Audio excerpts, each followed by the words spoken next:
you awake? I thought I heard you get up. Yeah, I'm awake.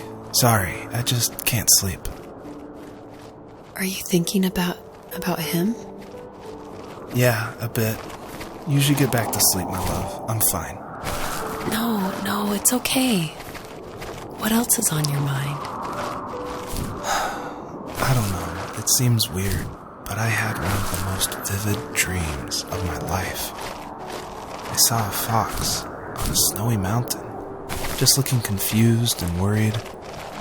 Those eyes. I can't get those eyes out of my head. She was running in the windy snow, looking for something. Do you think it has to do with you and what's been going on? I don't know. It was just a dream, Rachel. They're not meant to make sense. A lot's happened the past couple days, that's all. Well, if you're not going to sleep anyway, you should tell me. I want to hear. All right.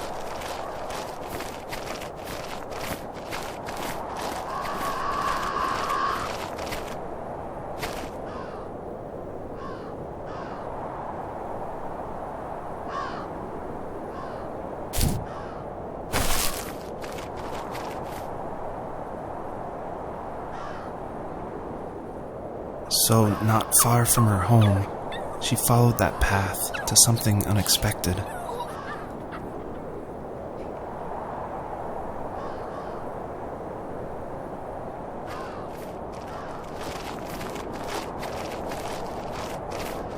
She couldn't stay, though. She had to find her other 2 children. So she took that path. She followed it towards something ancient.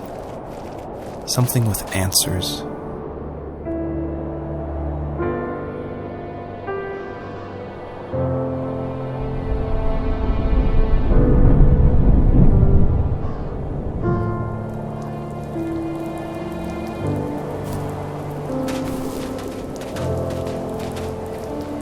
The fox looked high and low, searching for any sign of her cubs. Points of light showed the way to this ancient tree. It was as if each one had a story to tell, all their own. The land was trying to tell my story, too. I felt like I was right behind her the whole time.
Do you remember what my dad did for a living? Wasn't he like a lumberjack? That's one way of putting it. If wood was a canvas, then a carving knife was his paintbrush. Even after working a 50-hour week, even after his hands were more splinters than skin, he would bring home the nicest piece of Alaskan weeping cedar and make me toys. That wooden train was the first toy I can remember, and I loved it. I just knew from a young age I was going to be a lumberjack, like my father.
My teenage years were full of sketching, angst, and trouble.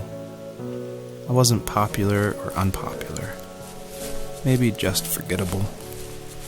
I guess that gave me a sense of freedom. So I hung out with crazy kids, doing crazy things, even though I mostly just watched the chaos ensue. We did it all. Put fireworks in mailboxes, hide roadkill in people's garages, break windows of the barber shop in Anchorage. My dad was furious, but he was so busy working he couldn't do much to stop me from going out.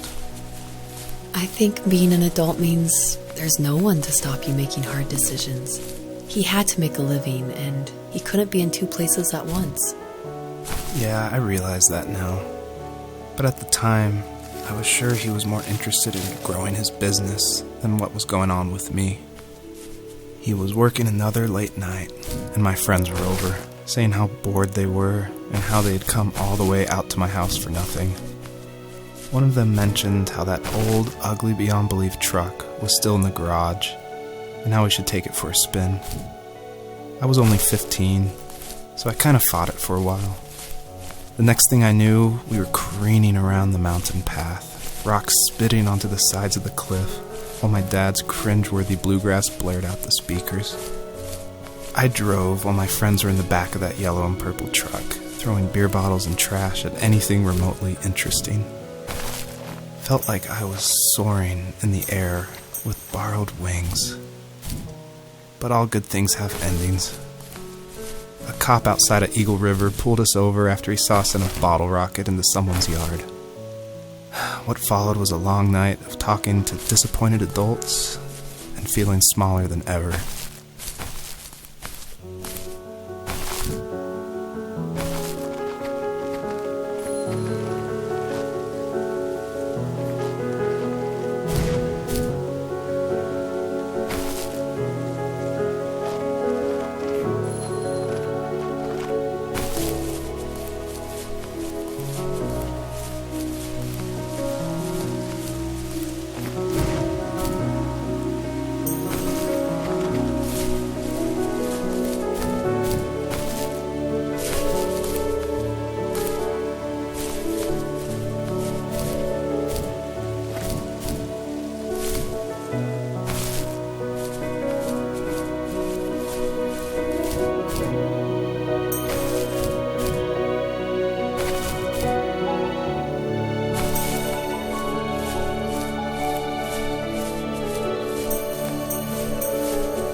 If there was some way I could take my love of drawing and turn it into a way of escape, nothing would make me happier.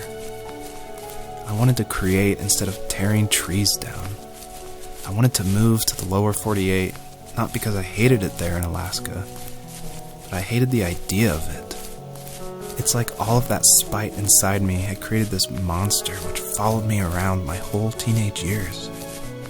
I put so much energy into doing what others didn't expect of me. Why did I do that? There's one fact you're forgetting, though. If you didn't have that fire in you, we probably would have never met. You're absolutely right. Maybe the destination is all that matters in the end. But then why am I awake? Why am I seeing this fox go on her journey? And why can't I stop thinking about my dad?